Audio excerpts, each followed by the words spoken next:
আবারও সংযুক্ত আমরা এখানে ড্রাইভারের বাপকে সান্ত্বনা দিতে আমরা আজকে আমার চাচায় একজন নুমান হারাইছেন, কিন্তু আমি নুমানের লগে ক্লাস 3 তো নেই, কিন্তু আমি বড় হয়েছি।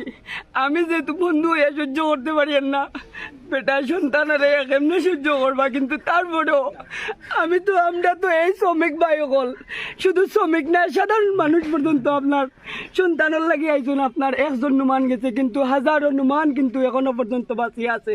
আপনার নুমানের যেরকম ডাক দিতা যে কোনো আপদ বিপদে আমরা এইরকম ডাক দিতা, ইনশাআল্লাহ আমরা আপনার নুমান হইয়া আপনার পাশে দাঁড়াইমু ইনশাআল্লাহ। আর কোনো দিন জানি আর কোনো বাইরে এরকম প্রাণ না যায়, আমরা এই আইনের দৃষ্টি আকর্ষণ করি। আর সব শ্রমিক বুঝতে পারে বাংলাদেশের শ্রমিক আনাচে কানাচে যে যেখানে আছে সবাই সত্য ভূমিকা নিয়ে আছে, এবং আমার ভাইয়ের রক্ত গেছে, আমরা রক্ত বেতা দিতে দেব না ইনশাল্লাহ আমাদের মৃত্যু পর্যন্ত।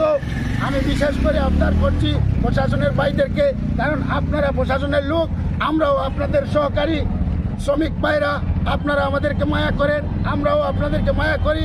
যাতে আমার ভাই নির্মমভাবে হত্যা হয়েছে, এই জন্য বাংলাদেশের মাটিতে যেন ওই রকম খুনিদেরকে দিবালুকে আবারও ফাঁসি দেওয়া হয় সকলের সামনে।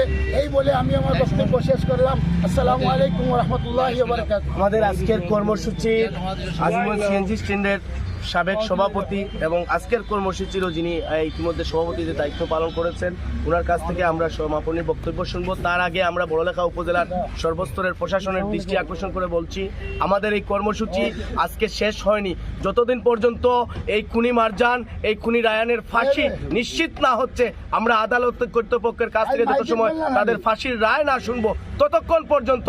আজ আমরা আজিমগঞ্জের মাটিতে রয়েছি, প্রয়োজনে আমরা মুলুইবাজার জেলার কোর্টের সামনে গিয়ে আমাদের এই দাবিটুকু আমরা স্মরণ করব। বিসমিল্লাহির রহমানির রহিম। ইতিমধ্যে নুমান হত্যার 2 আসামি ধরা হয়েছে। আমি ব্যক্তিগতভাবে থানাত উপস্থিত হয়েছি। এই কুতুদের ফাঁসি আপনারা দেখতে আমরা ধন্যবাদ। আমরা সবার দাবি হইল যে বা জড়িত যাহারা জড়িত আছে এই খুনের সাথে আমার ভাই নুমানোর সবর শাস্তি আমরা কামনা করি।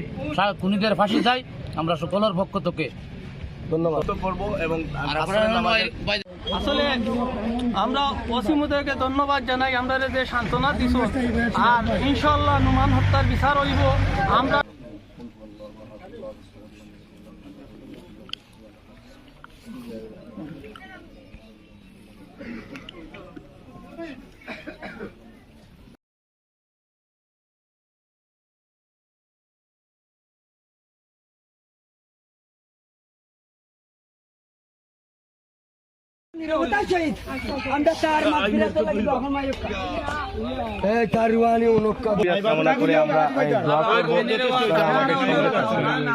আপনারা আমাদের সঙ্গে থাকবেন। আচ্ছা, সবে জিয়ারত করো, মনে মনে জিয়ারত করো, সবে সূরা ইখলাস আমরা